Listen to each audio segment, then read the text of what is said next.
Hello friends, welcome to knowledge centre. ഇത് assistant assistant salesman എക്സാമിന് വേണ്ടിയിട്ടുള്ള സ്പെഷ്യൽ ആയിട്ടുള്ള ഒരു കറണ്ട് അഫയേഴ്സ് സീരീസ് ആണ് കേട്ടോ. ഇത് 5ാമത്തെ ക്ലാസ് ആണ്. ഏറ്റവും ഇമ്പോർട്ടൻ്റ് ആയിട്ടുള്ള ക്വസ്റ്റ്യൻസ് ആണ് നമ്മൾ ഈ ഒരു ക്ലാസ്സുകളിലൂടെ ഒക്കെ ഡിസ്കസ് ചെയ്യുന്നത്. ഓരോ ക്വസ്റ്റ്യനും അതിന്റെ ആൻസറും പഠിക്കാന്നുള്ളതല്ല, അതിന്റെ റിലേറ്റഡ് ആയിട്ടുള്ള കാര്യങ്ങളും നമുക്ക് പഠിക്കണം കേട്ടോ. ഇപ്പോൾ നമുക്കറിയാം, കറണ്ട് അഫയേഴ്സ് ആയാലും മറ്റു ക്വസ്റ്റ്യൻസ് ആയാലും ഒക്കെ എന്താണ്, പ്രസ്താവന രീതിയിലാണല്ലോ ചോദിക്കുന്നത്.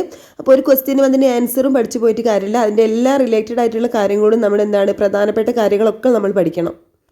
അപ്പോൾ നമുക്ക് 1ാമത്തെ ക്വസ്റ്റ്യൻ നോക്കാം.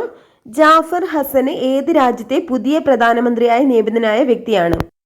ജാഫർ ഹസൻ ഏത് രാജ്യത്തെ പുതിയ പ്രധാനമന്ത്രിയായി നിയമിതനായ വ്യക്തിയാണ്? ജോർദാൻ ആണല്ലേ. ഏഷ്യ വൻകരയുടെ പടിഞ്ഞാറേ അറ്റത്ത് സ്ഥിതി ചെയ്യുന്ന ഒരു അറബ് രാജ്യമാണ് കേട്ടോ ജോർദാനും. അപ്പോൾ ഏഷ്യ വൻകരയുടെ പടിഞ്ഞാറേ അറ്റത്ത് സ്ഥിതി ചെയ്യുന്ന ഒരു അറബ് രാജ്യമാണ് ജോർദാനും.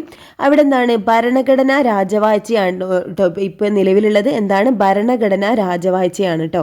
അപ്പോൾ ഭരണഘടനാ രാജവാഴ്ചയ്ക്ക് കീഴിലുള്ള ഒരു ഏകീകൃത രാജ്യമാണ് ജോർദാനും. അവിടെ ഇപ്പോൾ എന്താണ്, പുതിയ പ്രധാനമന്ത്രി ആരാണ്? 2024 സെപ്റ്റംബർ 15 ചുമതലയേറ്റത് ജാഫർ ഹസനാണ് കേട്ടോ പുതിയ പ്രധാനമന്ത്രി. അതിനു മുമ്പായിരുന്നു അബ്ദുള്ള രണ്ടാമനായിരുന്നു കേട്ടോ. 1999 മുതൽ അബ്ദുള്ള രണ്ടാമനായിരുന്നു പ്രധാനമന്ത്രി. ഇപ്പം 2024 സെപ്റ്റംബർ 15 ആരാണ് പുതിയ പ്രധാനമന്ത്രിയായത്? ജാഫർ ഹസനാണ് കേട്ടോ. എന്നാണ് 2024 സെപ്റ്റംബർ 15 മുതലാണ്. 2ാമത്തെ ക്വസ്റ്റ്യൻ നോക്കാം. അടുത്തിടെ അന്താരാഷ്ട്ര കായിക മേഖലയിൽ നിന്നും വിരമിച്ച അദിതി ചൗഹാൻ ഏത് കായിക മേഖലയുമായി ബന്ധപ്പെട്ടിരിക്കുന്നു? അപ്പോൾ അന്താരാഷ്ട്ര കായിക മേഖലയിൽ നിന്നും ഈ ഒരു അടുത്തിടെ വിരമിച്ച വ്യക്തിയാണെന്ത്, അദിതി ചൗഹാൻ. ഇവർ ഏത് കായിക മേഖലയുമായി ബന്ധപ്പെട്ടിരിക്കുന്നു? ഫുട്ബോൾ ആണ് കേട്ടോ. ഇവരുമായിട്ട് ബന്ധപ്പെട്ട മറ്റു കാര്യങ്ങൾ നോക്കാം. ഫുട്ബോൾ ലോകത്തെ അഭിമാന ലീഗായ ഇംഗ്ലീഷ് പ്രീമിയർ ലീഗിൽ കളിക്കുന്ന ആദ്യ ഇന്ത്യൻ താരമാണ് കേട്ടോ അദിതി ചൗഹാൻ. അപ്പോൾ ഫുട്ബോൾ ലോകത്തെ അഭിമാന ലീഗായ ഇംഗ്ലീഷ് പ്രീമിയർ ലീഗിൽ കളിക്കുന്ന ആദ്യ ഇന്ത്യൻ താരമാണ്. അതുപോലെ തന്നെ ദേശീയ വനിതാ ഫുട്ബോൾ ടീമിന്റെ ക്യാപ്റ്റനും ഗോൾ കീപ്പറുമായ വ്യക്തിയാണ്. ദേശീയ വനിതാ ഫുട്ബോൾ ടീമിന്റെ ക്യാപ്റ്റനും ഗോൾ കീപ്പറുമായ വ്യക്തിയാണ്. ഇംഗ്ലീഷ് പ്രീമിയർ ലീഗിൽ ചേർന്ന ശേഷം 2015 ബ്രിട്ടനിലെ Asian woman of the year അവാർഡിനായിട്ട് തിരഞ്ഞെടുക്കപ്പെട്ടിട്ടുണ്ട് കേട്ടോ. അപ്പോൾ ബ്രിട്ടനിലെ Asian woman of the year അവാർഡിനായിട്ട് തിരഞ്ഞെടുക്കപ്പെട്ടിട്ടുണ്ട് 2015. ഇവർ ചെന്നൈ സ്വദേശിയാണ് കേട്ടോ.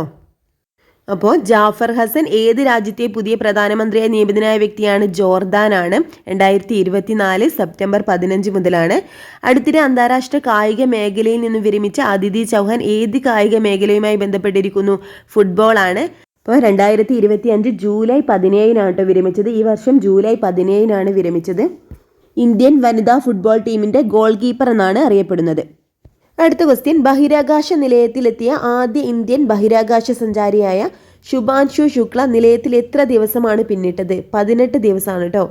അപ്പോൾ 1984 രാകേഷ് ശർമ്മയുടെ ദൗത്യത്തിന് ശേഷം എന്താണ്, ISS ഇന്റർനാഷണൽ സ്പേസ് സ്റ്റേഷൻ സന്ദർശിച്ച ആദ്യത്തെ ISRO ബഹിരാകാശ യാത്രികനാണ് കേട്ടോ ഇദ്ദേഹം. അപ്പോൾ ബഹിരാകാശത്തെത്തിയ ആദ്യത്തെ ഭാരതീയനാണ് രാകേഷ് ശർമ്മ. 1984 ഈ ഒരു ദൗത്യം. ഈ ഒരു ദൗത്യത്തിന് ശേഷം എന്താണ്, ഇന്റർനാഷണൽ സ്പേസ് സ്റ്റേഷൻ സന്ദർശിക്കുന്ന 2ാമത്തെ വ്യക്തിയാണെന്ത്, ശുഭാൻഷു ശുക്ല. എന്നാണ് ഇദ്ദേഹം യാത്ര ആരംഭിച്ചത്? 2025 ജൂൺ 25 കേട്ടോ. ഫ്ലോറിഡയിലെ നാസയുടെ കെന്നഡി ബഹിരാകാശ കേന്ദ്രത്തിൽ നിന്നാണ് ഈ ഒരു ദൗത്യം വിജയകരമായിട്ട് പറന്നുയർന്നത്. എന്നാണ് ഡേറ്റ്? 2025 ജൂൺ 25 കേട്ടോ. 2025 ജൂൺ 25 ആരംഭിച്ചത്. അപ്പോൾ 18 ദിവസമാണ് ഈ ഒരു ബഹിരാകാശ നിലയത്തിൽ എന്താണ് ഇദ്ദേഹം ബഹിരാകാശ നിലയത്തിൽ പിന്നിട്ടത്. ജൂലൈ 15 തിരിച്ചെത്തിയത്. അടുത്ത ക്വസ്റ്റ്യൻ. VS അച്യുതാനന്ദൻ കേരളത്തിലെ മുഖ്യമന്ത്രി ആയിരുന്ന കാലയളവ് ഏതായിരുന്നു? 2006 മുതൽ 2011 വരെ ആയിരുന്നു കേട്ടോ. അപ്പോൾ VS അച്യുതാനന്ദൻ കേരളത്തിലെ മുഖ്യമന്ത്രി പദത്തിലിരുന്നത് 2006 മുതൽ 2011 വരെയുള്ള കാലയളവിലായിരുന്നു. ഇദ്ദേഹത്തിന്റെ ജന്മസ്ഥലം ആലപ്പുഴയാണ് കേട്ടോ. മുഴുവൻ പേരെന്താണ്? വേലിക്കകത്ത് ശങ്കരൻ അച്യുതാനന്ദൻ എന്നാണ് മുഴുവൻ പേര്. എന്താണ്? വേലിക്കകത്ത് ശങ്കരൻ അച്യുതാനന്ദൻ. VS അച്യുതാനന്ദന്റെ ഫുൾ നെയിം എന്താണ്? വേലിക്കകത്ത് ശങ്കരൻ അച്യുതാനന്ദൻ എന്നാണ് കേട്ടോ. അപ്പോൾ കേരളത്തിലെ കമ്മ്യൂണിസ്റ്റ് നേതാവും അതുപോലെ തന്നെയാണ് സ്വതന്ത്ര സമര സേനാനിയുമായിരുന്നു ഇദ്ദേഹം. മുഖ്യമന്ത്രിയായിരുന്ന കാലയളവ് എത്രയാണ്? 2006 മുതൽ 2011 വരെ അല്ലേ. അപ്പോൾ 12ാം കേരള നിയമസഭയായിരുന്നു 20ാമത്തെ മുഖ്യമന്ത്രി ആട്ടോ. 12ാം കേരള നിയമസഭയിലെ 20ാമത്തെ മുഖ്യമന്ത്രിയാണ്. 2006 മുതൽ 2011 വരെ ആയിരുന്നു കാലഘട്ടം. അപ്പോൾ ഏതായിരുന്നു മണ്ഡലം? മണ്ഡലം ചോദിച്ചാൽ മലമ്പുഴ മണ്ഡലമാണ് കേട്ടോ. 12ാം കേരള നിയമസഭയിലെ 20ാമത്തെ മുഖ്യമന്ത്രി 2006 മുതൽ 2011 വരെ. മണ്ഡലം മലമ്പുഴ മണ്ഡലം. അപ്പോൾ എന്നായിരുന്നു ഇദ്ദേഹം അന്തരിച്ച ഡേറ്റ്? ജൂലൈ 21-നാണ് കേട്ടോ ഇദ്ദേഹം അന്തരിച്ചത്. 101 വയസ്സായിരുന്നു. ഈ 2025 ജൂലൈ 21-നാണ് അന്തരിച്ചത്. അപ്പോൾ ബഹിരാകാശ നിലയത്തിലെത്തിയ ആദ്യ ഇന്ത്യൻ ബഹിരാകാശ സഞ്ചാരിയായ ശുഭാൻശു ശുക്ല നിലയത്തിൽ എത്ര ദിവസമാണ് പിന്നിട്ടത്? 18 ദിവസമാണ്. VS അച്യുതാനന്ദൻ കേരളത്തിലെ മുഖ്യമന്ത്രിയായിരുന്ന കാലയളവ് എത്രയാണ്? 2006 മുതൽ 2011 വരെയാണ്. 20ാമത്തെ മുഖ്യമന്ത്രിയാണ് കേട്ടോ. അടുത്ത ക്വസ്റ്റ്യൻ നോക്കാം. VS അച്യുതാനന്ദനെ പറ്റിയിട്ടുള്ള ക്വസ്റ്റ്യൻ തന്നെയാണ്. VS അച്യുതാനന്ദൻ എത്ര തവണ കേരള നിയമസഭയിൽ MLA ആയി തിരഞ്ഞെടുക്കപ്പെട്ടു? അപ്പോൾ എത്ര തവണ ആണ്? 7 തവണ MLA ആയി തിരഞ്ഞെടുക്കപ്പെട്ടിട്ടുണ്ട് കേട്ടോ. അപ്പോൾ VS അച്യുതാനന്ദൻ എത്ര തവണ കേരള നിയമസഭയിൽ MLA ആയി തിരഞ്ഞെടുക്കപ്പെട്ടിട്ടുണ്ട്? 7 തവണയാണ്. അപ്പോൾ ഇദ്ദേഹം അന്തരിച്ച ഡേറ്റ് എന്നായിരുന്നു? ജൂലൈ 21-നാണ് കേട്ടോ. 2025 ജൂലൈ 21-നാണ് അന്തരിച്ചത്. അടുത്ത ക്വസ്റ്റ്യൻ, GSAT-N2 ഏത് തരം ഉപഗ്രഹമാണ്? GSAT-N2 കേട്ടോ. ഏത് തരം ഉപഗ്രഹമാണ്? ആശയവിനിമയ ഉപഗ്രഹമാണ് കേട്ടോ. GSAT-N2 ഒരു ആശയവിനിമയ ഉപഗ്രഹം. ഇത് ISRO വികസിപ്പിച്ച ഒരു ഉപഗ്രഹമാണ് കേട്ടോ. അപ്പോൾ ഇതിൻ്റെ മറ്റു പേരുകൾ ഏതൊക്കെയാണ്? GSAT-20, CMS-03 എന്നൊക്കെയാണ് ഇതിൻ്റെ മറ്റു പേരുകൾ. അപ്പോൾ ISRO വികസിപ്പിച്ചൊരു ആശയവിനിമയ ഉപഗ്രഹമാണ് കേട്ടോ. ഇത് ഇന്നാണ് വിക്ഷേപിച്ചത്. 2024 നവംബർ 18-നാണ് കേട്ടോ വിക്ഷേപിച്ചത്. 2024 നവംബർ 18-നാണ് GSAT-N2 എന്ന ആശയവിനിമയ ഉപഗ്രഹം വിക്ഷേപിച്ചത്. ഏത് റോക്കറ്റാണ്? SpaceX Falcon 9 റോക്കറ്റിലാണ് കേട്ടോ ഇത് വിക്ഷേപിച്ചത്. SpaceX Falcon 9 rocket. ഏതാണ്? SpaceX Falcon 9 റോക്കറ്റാണ് ഇതിന് യൂസ് ചെയ്തിട്ടുള്ളത്. അപ്പോൾ ഡേറ്റ് എന്നാണ്? 2024 നവംബർ 18-നാണ്. മറ്റു പേരുകൾ ഏതൊക്കെയാണ്? GSAT-20, CMS-03. അപ്പോൾ ഇതെന്താണ്? ഒരു ആശയവിനിമയ ഉപഗ്രഹമാണ് കേട്ടോ. അപ്പോൾ VS അച്യുതാനന്ദൻ എത്ര തവണ കേരള നിയമസഭയിൽ MLA ആയി തിരഞ്ഞെടുക്കപ്പെട്ടിട്ടുണ്ട്? 7 തവണ MLA ആയി തിരഞ്ഞെടുക്കപ്പെട്ടിട്ടുണ്ട്. GSAT-N2 ഏത് തരം ഉപഗ്രഹമാണ്? ആശയവിനിമയ ഉപഗ്രഹമാണ്. അടുത്ത ക്വസ്റ്റ്യൻ, 7ാമത്തെ ക്വസ്റ്റ്യൻ എന്താണ്? അഹമ്മദാബാദ് വിമാന അപകടം പഠിക്കാൻ വേണ്ടി നിയമിക്കപ്പെട്ട കമ്മിറ്റിയുടെ തലവൻ ആരാണ്? ഗോവിന്ദ് മോഹനാണ് കേട്ടോ. അഹമ്മദാബാദ് വിമാന അപകടത്തെ പറ്റി പഠിക്കാൻ വേണ്ടി നിയമിക്കപ്പെട്ട കമ്മിറ്റിയുടെ തലവൻ ആരാണ്? ഗോവിന്ദ് മോഹനാണ്.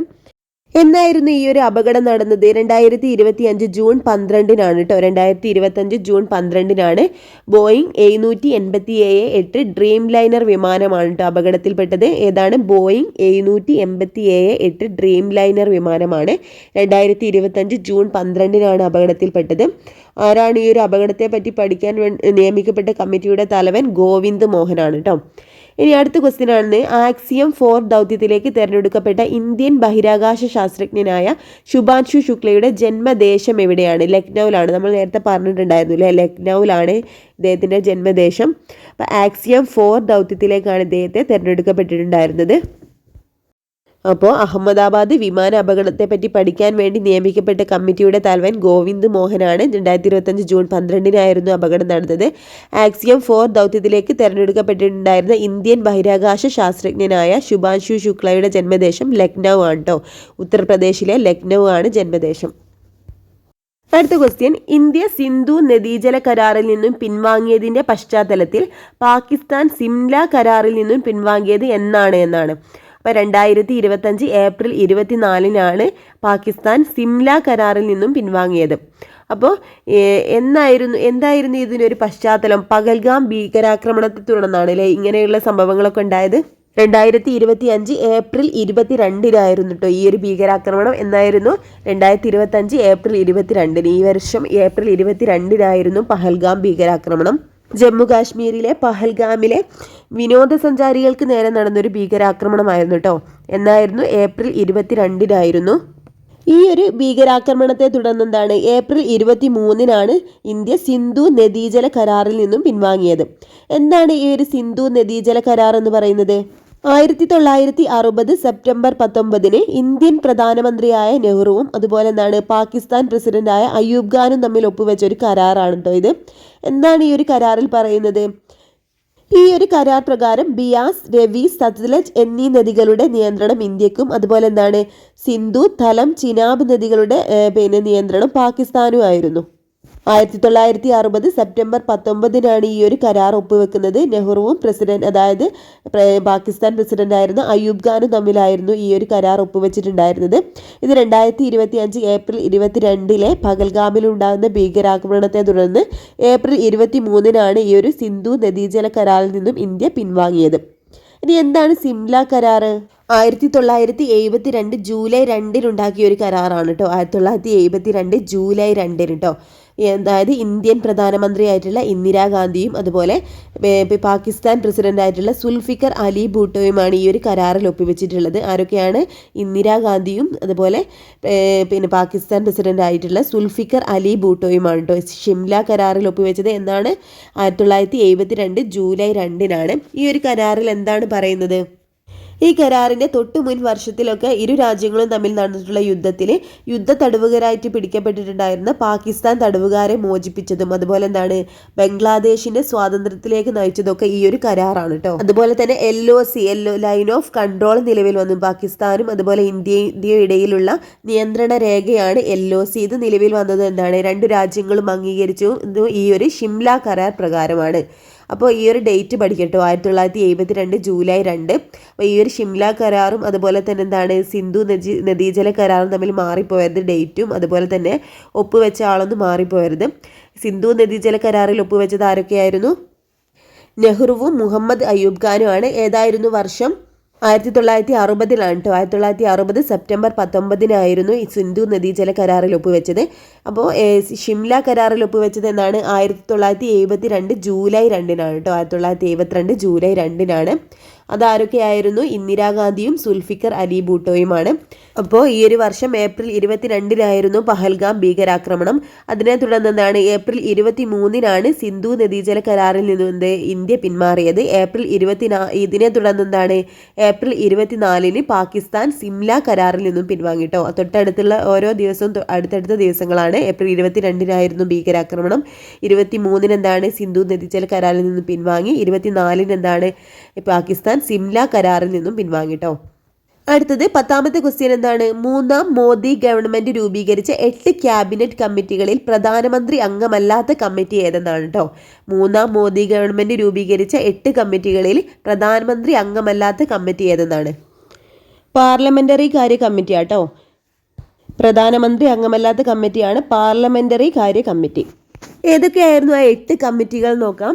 സുരക്ഷയ്ക്കായുള്ള കമ്മിറ്റി ഉണ്ട്, അതുപോലെ സാമ്പത്തിക കാര്യങ്ങളുടെ ക്യാബിനറ്റ് കമ്മിറ്റി ഉണ്ട്, അതുപോലെ മന്ത്രിസഭയുടെ നിയമന കമ്മിറ്റി ഉണ്ട്, പിന്നെ പാർലമെന്ററി കാര്യ കമ്മിറ്റി, പിന്നെ താമസത്തിനായുള്ള ക്യാബിനറ്റ് കമ്മിറ്റി ഉണ്ട്, രാഷ്ട്രീയ കാര്യങ്ങളുടെ കമ്മിറ്റി ഉണ്ട്, അതുപോലെ എന്താണ് നിക്ഷേപത്തിനും അതുപോലെ വളർച്ചയ്ക്കുമായിട്ടുള്ള കമ്മിറ്റി ഉണ്ട്, പിന്നെന്താണ് തൊഴിൽ നൈപുണ്യ വികസനത്തിനായുള്ള ക്യാബിനറ്റ് കമ്മിറ്റി ഉണ്ട്. അപ്പോൾ ഏതൊക്കെയാണ് ഒന്നുകൂടി നോക്കാം.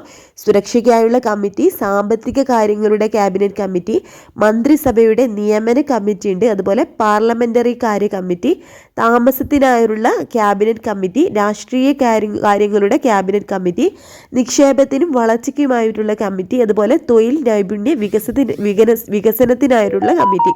ഇതിൽ പാർലമെന്ററി കാര്യ കമ്മിറ്റിയിലാണെന്ത് നമ്മുടെ പ്രധാനമന്ത്രി അംഗമല്ലാത്ത കമ്മിറ്റി ഏതാണ്? പാർലമെന്ററി കാര്യ കമ്മിറ്റി ആട്ടോ. 2024 ജൂൺ 9 മൂന്നാം മോദി സർക്കാർ അധികാരത്തിലേറിയത്. 8 കമ്മിറ്റികൾ രൂപീകരിച്ചിരുന്നു. അതിൽ പ്രധാനമന്ത്രി അംഗമല്ലാത്ത കമ്മിറ്റി ഏതാണ്? പാർലമെന്ററി കാര്യ കമ്മിറ്റി ആട്ടോ. അപ്പോൾ ഇന്ത്യ സിന്ധു നദീജല കരാറിൽ നിന്നും പിൻവാങ്ങിയതിൻ്റെ പശ്ചാത്തലത്തിൽ പാകിസ്ഥാൻ സിംല കരാറിൽ നിന്നും പിൻവാങ്ങിയത് എന്നാണ്? 2025 ഏപ്രിൽ 24 അടുത്തത് എന്താണ്? മൂന്നാം മോദി ഗവൺമെന്റ് രൂപീകരിച്ച 8 ക്യാബിനറ്റ് കമ്മിറ്റികളിൽ പ്രധാനമന്ത്രി അംഗമല്ലാത്ത കമ്മിറ്റി പാർലമെന്ററി കാര്യ കമ്മിറ്റിയാണ് കേട്ടോ. അപ്പോൾ ഇത്രയും ക്വസ്റ്റ്യൻസ് ആണ് നമുക്ക് ഈ ഒരു ക്ലാസ്സിൽ പഠിക്കാനുള്ളത്. ഈ ഒരു ക്ലാസ് നിങ്ങൾക്ക് യൂസ്ഫുൾ ആയിട്ടുണ്ടെങ്കിൽ ഒന്ന് ലൈക്ക് ചെയ്യണേ, അതുപോലെ നിങ്ങളുടെ അഭിപ്രായങ്ങളൊന്ന് കമൻറ്റ് ചെയ്യണം കേട്ടോ. ആരെങ്കിലും സബ്സ്ക്രൈബ് ചെയ്യാതെ കാണുന്നുണ്ടെങ്കിൽ ഒന്ന് സബ്സ്ക്രൈബ് ചെയ്ത് സപ്പോർട്ട് ചെയ്യണേ. അപ്പോൾ എല്ലാവരും നന്നായിട്ട് പഠിക്കണേ. All the best. Okay friends, thank you.